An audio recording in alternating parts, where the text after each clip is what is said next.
सत्य को अपनाना है। सत्यम शिवम सुंदरम, सत्य ही शिव है, शिव ही सुंदर है। सत्यनारायण भगवान विष्णु के अवतार हैं, ठीक है। तो कह रहे हैं कि एक दिन क्या हुआ कि नमस्कार तीर्थ में 88,000 ऋषि इकट्ठा हुए, सभा कर रहे थे। उस सभा में विचार करने लगे कि आगे कली युग आ रहा है, उस कली युग में घोर पाप होगा, ब्रह्म हत्या, भ्रूण हत्या, गौ हत्या, अनेकों प्रकार के पाप होगा। उस पाप से मनुष्यों को कैसे बचाया जाए, सभी ऋषिगण अपने में विचार कर रहे थे। उसी समय वहाँ पर सुखदेव जी आए।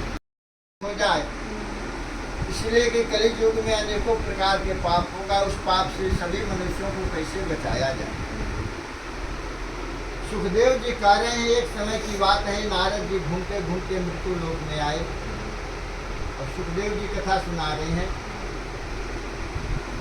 नारद जी घूमते के अनुसार ये शरीर मिलता है, पिछले कर्म जो किए हैं उसके अनुसार हम लोगों के शरीर प्राप्त हुआ है। कह रहे हैं कि 1,88,00,000 वर्ष, 1,88,00,000 वर्ष बीतने के बाद में, 88,000 वर्ष बीतने के बाद में ब्राह्मण का जन्म होता है।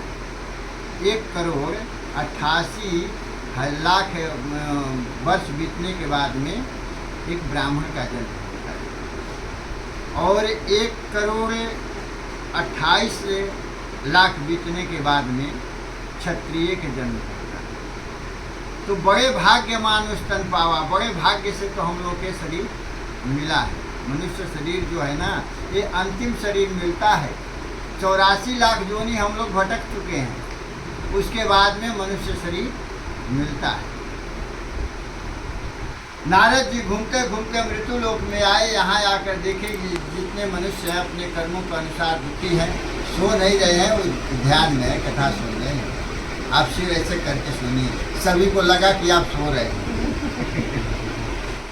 तो कह रहे हैं, यहाँ आकर देखे कि जितने मनुष्य हैं अपने कर्मों के अनुसार दुखी हैं। गरीब के मन में यही होता है कि हमसे ज़्यादा सुखी तो पैसे वाला धनवान है। धनवान के मन में यही होता है कि हमसे ज़्यादा तो सुखी राजा है। राजा से पूछा गया कि आपको सुख है, तो राजा करे मैं भी सुखी नहीं हूँ, हमसे ज़्यादा सुखी तो महाराजा है। महाराजा से पूछा गया कि आपको सुख है, तो महाराजा करें कि मैं भी सुखी नहीं हूँ, हमसे ज़्यादा सुखी इंद्र है। इंद्र कह रहे हैं कि मैं तो सबसे ज़्यादा दुखी हूँ।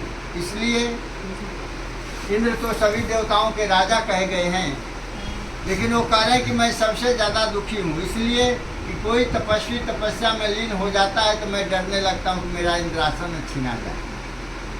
इसलिए डर भी एक दुख है। गरीब कहे धनवान सुखी, धनवान कहे सुख राजा को भारी, राजा कहे महाराजा सुखी, महाराजा कहे सुखे इंद्र को भारी। तो सुख कहाँ है फिर? जब सुख यही है भगवान के चरण हैं। तो नारद जी घूमते घूमते मृत्यु लोक में आए। यहाँ आकर देखे कि जितने मनुष्य अपने कर्मों के अनुसार दुखी हैं, सभी को दुखी देख करके नारद जी विष्णु भगवान के पास गए। तो विष्णु भगवान को देखे कि विष्णु भगवान सोए हुए हैं, तो विनती भाव प्रार्थना करके विष्णु भगवान को जगाए। विष्णु भगवान जगे तो विष्णु भगवान कह रहे हैं कि हे नारद जी, किस काम के लिए यहाँ पर पधारे हो, निसंकोच कहो। तब नारद मुनि कह रहे हैं कि मैं मृत्यु लोक में गया था, वहाँ जाकर देखा कि जितने मनुष्य हैं अपने कर्मों के अनुसार दुखी हैं, तो सभी का दुख दूर हो जाए, कोई उपाय हो तो बताइए। विष्णु भगवान कह रहे, देखिए शास्त्र में लिखा है कि सोने और जगाने का भी महत्व होता है। कैसे किसी को जगाया जाता है? अपने से बड़ों जो है, हमारे पिता हैं, दादा हैं, परदादा, उनको कैसे जगाया जाए? तो सिरहाने पैर के तरफ खड़ा, वो भूख प्यासे था।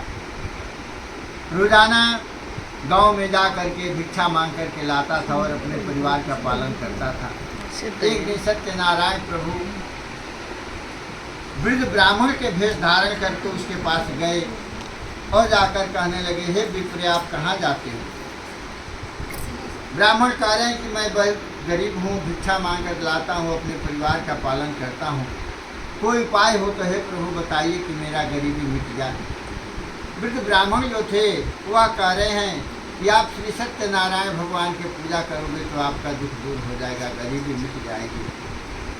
वह ब्राह्मण मन ही मन संकल्प किया कि कल ग्राम में भिक्षा मांगने से जो धन मुझे प्राप्त होगा उसी से सत्यदेव का उत्तम व्रत को करूँगा, ऐसे मन में संकल्प किया। दूसरे दिन जैसे रोजाना की तरह अपना भिक्षा मांगने गया, लेकिन उस दिन क्या हुआ कि भगवान की ऐसी कृपा हुई कि पहले दिनों से उसको बहुत सारा धन प्राप्त हुआ। भिक्षा में पहले 10 घर में मांगता था तो 2-4 घर मिलता था, आज भी 10 घर मांगता है कोई भिखारी तो 2-4 ऐसे भी लौटा देते हैं। लेकिन उस समय क्या हुआ कि भगवान के नाम ले करके और भगवान के कार्य के लिए भिक्षा मांगा तो हर एक घर से भिक्षा प्राप्त हुआ, बहुत सारा धन मिला और लेकर अपने घरे आया। घरे आकर के सभी सामग्रियों के सहित लेकर के भगवान का बोले है श्रेष्ठ मुनियों। अब आगे के था कहता हूँ सुनो। पहले समय में उनका मुख नाम का एक राजा था। वह राजा सत्य बोलने वाला जितेंद्रिय था, प्रतिदिन देव स्थानों पर जाता था और गरीबों को धन देकर उनके कष्ट को दूर करता था। रोजाना यही काम था। एक ने अपने पत्नी को लेकर के भद्रशिला नदी के तट पर आया और वहाँ सत्यनारायण भगवान की पूजा करने लगा। साधु नाम का एक वैश्य व्यापार करते हुए उसी रास्ते से आ रहा था। नाव को जंगल में शिकार खेलने गया था, रास्ते में आ रहा था तो रास्ते में देखा कि ग्वाल बालों ने सत्यनारायण भगवान की पूजा कर रहे हैं, लेकिन वह वहाँ नहीं गया और न भगवान पर नमस्कार किया। जब ग्वालों ने भगवान के प्रसाद उसको देने आए तो भगवान के प्रसाद को भी त्याग दिया और अपने नगर में आया तो देखा कि जितना उसका धन था सब नष्ट भ्रष्ट हो गया था। वह समझ गया कि हम भगवान को अपमान किए हैं, इसलिए ऐसा हाल हुआ है। वह उसी स्थान पर जाकर ग्वाल बालों के साथ सत्यनारायण भगवान की पूजा किया, प्रसाद खाया, क्षमा याचना करके फिर अपने घरे आया तो जितना धन उसका नष्ट हुआ था सब वापस हो गया। फिर दीर्घकाल तक सुख होकर अंत में वह स्वर्ग लोक को चला गया। जो मनुष्य इस परम दुर्लभ व्रत को करेगा उसका हर एक मनोकामना पूर्ण होगा। जिन्होंने पहले इस व्रत को किया अब उनके दूसरे जन्म की कथा कहता हूँ। प्रतिशतानंद ब्राह्मण ने सुदामा का जन्म लेकर मोक्ष को पाया। उनका मुख नाम का राजा दशरथ होकर वैकुंठ धाम को प्राप्त हुआ। साधु नाम के वैश्य ने मूर्धज बनकर अपने पुत्र को आरे से चिरकर मोक्ष को प्राप्त किया। महाराज तुम ध्वज ने शंभु मनु होकर भगवान ने भक्तुत्कर्म कर मोक्ष को प्राप्त किया। इति श्री सत्यनारायण व्रत कथायाम पंचमो अध्याय संपूर्ण। बोलो वृंदावन बिहारी लाल की जय, श्री सत्यनारायण भगवान की जय। अब निकाल जाओ।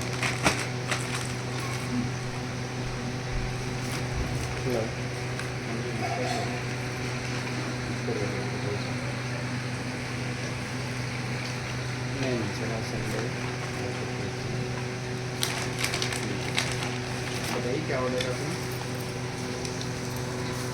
आप व्हाट्सएप डाल दो। हाँ जी, बीच में लगाओ, बीच में यार। हाँ बीच में लगाओ।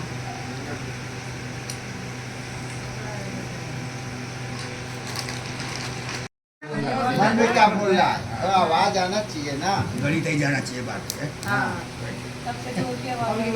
ओम त्र्यंबकं यजामहे सुगंधिं पुष्टिवर्धनम् उर्वारुकमिबन्धनान् मृत्युर्मुक्षीमां स्वाहा स्वाहा। त्र्यंबकं यजामहे सुगंधिं पुष्टिवर्धनम् उर्वारुकमिबन्धनान् मृत्युर्मुक्षीमां स्वाहा स्वाहा। ओम त्र्यंबकं यजामहे सुगंधिं पुष्टिवर्धनम् उर्वारुकमिबन्धनान् मृत्युर्मुक्षीमां स्वाहा स्वाहा। ओम सूर्य ओम भूर्भुवः श्री सूर्याय नमः स्वाहा स्वाहा। भूर्भुवः श्री चंद्राय नमः स्वाहा स्वाहा। श्री भौमाय नमः स्वाहा स्वाहा। श्री बुधाय नमः स्वाहा स्वाहा। श्री गुरुवाय नमः स्वाहा स्वाहा।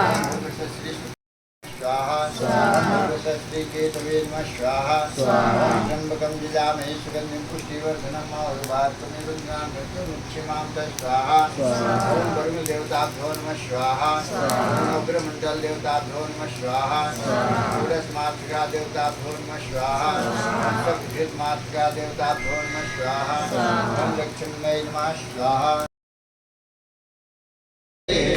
नारद करत निरंजन नारद करत निरंजन घंटा धनि बाजे ओम जय लक्ष्मी रमणा प्रगट भये कलिकाल तुझको दर्श दियो स्वामी तुझको दर्श दियो बूढ़ो ब्राह्मण बन कर बूढ़ो ब्राह्मण बन सीधा कर दो।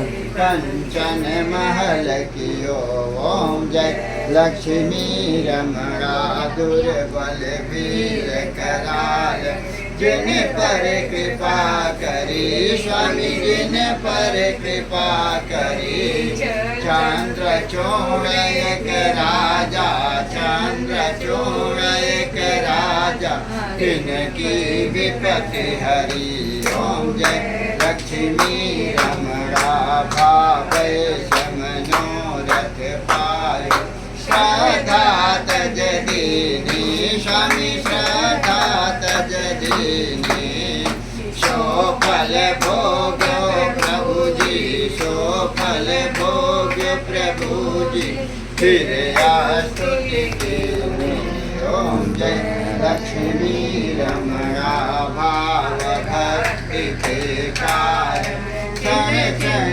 रूप धरो स्वामी क्षण क्षण रूप धरो श्रद्धा धारण कीनी श्रद्धा धारण कीनी तिनको पाद सरो ओम जय लक्ष्मी रमणा बाल बाल संग राजा वन में भक्ति करी स्वामी वन में भक्ति करी मन वांछित फल दीनो मन इच्छा फल दीनो दीन दयाल हरि ओम जय लक्ष्मी रमणा चढ़त प्रसाद समाय कदली फल मेवा स्वामी कदली फल मेवा धूप दीप तुलसी से धूप दीप